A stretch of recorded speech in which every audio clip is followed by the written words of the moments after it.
We have Apple, as you know, it's coming in. And I had a little problem with Tim Cook yesterday. I said to him, Tim, you're my friend. I treated you very good. You're coming in with $500 billion, but now I hear you're building all over India. I don't want you building in India. You can build in India. So we go from the highest tariff. You couldn't do business in India. It started with a handshake in Doha, but behind that smile was a message that detonated across global boardrooms like a bomb. A message not from a diplomat, not from a trade envoy, but from Donald Trump himself. The words were simple. Brutal.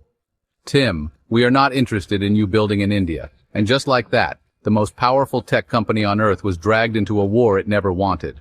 A war between globalization and nationalism, between supply chains and sovereignty. Trump had drawn a red line. He had just declared that America first meant Apple last if Tim Cook dared to keep expanding overseas. And this time, the target was not China. It was India. Before we continue, hit that like button to help us beat the YouTube algorithm and to show your support. This was not a campaign soundbite, it was a threat. Behind closed doors, Trump confronted Cook directly. The setting was tense, diplomatic, but under the surface, volatile. Apple had spent years delicately shifting production out of China, not to the United States, but to India, a rising giant.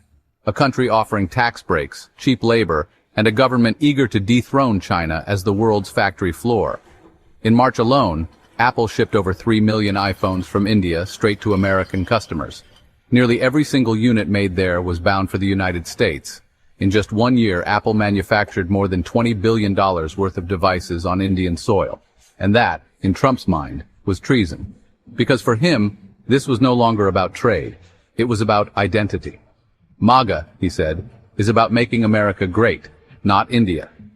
The room went silent because everyone knew what came next. Tariffs, investigations, public humiliation, or worse.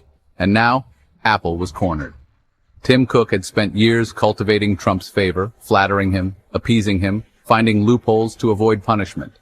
During Trump's first term, he had walked a tightrope, earning the nickname Tim Apple after a bizarre presidential slip-up. But this time, the stakes were different. Trump was not joking, and this was not China. This was the country Apple had bet its future on, a future now hanging by a thread. Before we continue, hit that subscribe button to show your support to the channel. In India, the reaction was swift. Government officials were stunned, not afraid, not angry, just stunned. One senior advisor said bluntly, Apple is making its decisions based on global competitiveness, not political outbursts. Behind the scenes, Indian ministers called Apple directly. What they got back was clear and calm. Apple was not backing down. India, they were told, remains essential to Apple's global supply chain, and nothing, not even presidential tantrums, would change that. That quiet defiance shook Washington because, in that moment, India was not just standing up for itself, it was standing up to Trump. And Apple was choosing New Delhi over the Oval Office. Why? Because the math is brutal. Building an iPhone entirely in the United States would cost over $3,500 per unit. The current iPhone sells for less than $1,000. Apple would need to triple the price just to break even, and no one is buying a $4,000 phone. So Trump's demand, move production to the United States or else, was not just unrealistic, it was suicidal. Still, Trump doubled down. In public speeches, he claimed Apple had promised to increase United States production. In private, his advisors scrambled to figure out if that was even possible. But insiders confirmed what analysts already knew. Apple could not make that shift, not without detonating its entire business model. So what was Trump really doing playing chess? Because while the world focused on Apple, something even more explosive was happening on American soil. The largest retailer, Walmart, had just received a direct warning from the President of the United States. Do not raise prices. Walmart, he said, should eat the tariffs, not pass them on to customers. This came after the Treasury Secretary himself admitted what millions of shoppers already feared. The cost of Trump's trade war was about to hit the checkout aisle. Prices on everyday goods were about to go up, and Walmart, the empire of affordability, was on the front lines. Trump's message was crystal clear: absorb the cost or take the blame. Behind the scenes, the Secretary of Treasury even picked up the phone and called Walmart's CEO. And what he heard was not promising. Walmart was trying, but it could not eat everything. Some price hikes had already started and more were coming. This was not a guess. It was already happening, and Trump knew it.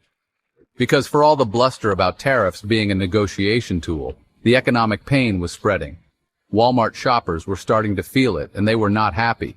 That was the hidden cost of this new nationalism, and it was spreading like a virus, infecting trade deals, manufacturing hubs, even real estate. Yes, real estate. As the uncertainty of global trade grew worse, rich investors started pouring their money into luxury properties because bricks and land felt safer than factories and exports. In Taiwan, thousands of tech executives descended on Computex, Asia's largest technology trade show, not just to launch products, but to whisper about tariffs. The conversation on everyone's lips was not innovation, it was risk. Could their chips still be sold to the United States? Would new sanctions block shipments? Would the next Trump tweet upend their entire supply chain? Even NVIDIA, the crown jewel of artificial intelligence, was feeling the heat. Under pressure, it had pledged to start manufacturing $500 billion worth of server hardware inside the United States, a move that would have been unthinkable just 2 years ago. Now, it was survival. Because this was not just about Apple, it was about every company caught in the jaws of a global trade war. And in the middle of it all stood India, the new battleground. For years, New Delhi had positioned itself as the next big manufacturing powerhouse, luring companies with tax incentives, infrastructure, and political stability. Apple was just one of many, but it was the crown jewel. Now that jewel was being threatened. Trump's threat was simple.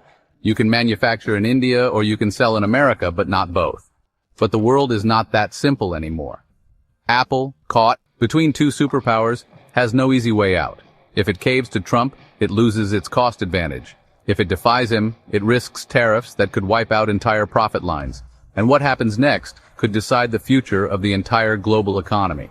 Because if Apple stands its ground, others will follow. Samsung, Microsoft, Intel, Tesla, they will all look to India, Vietnam, Mexico, anywhere but China.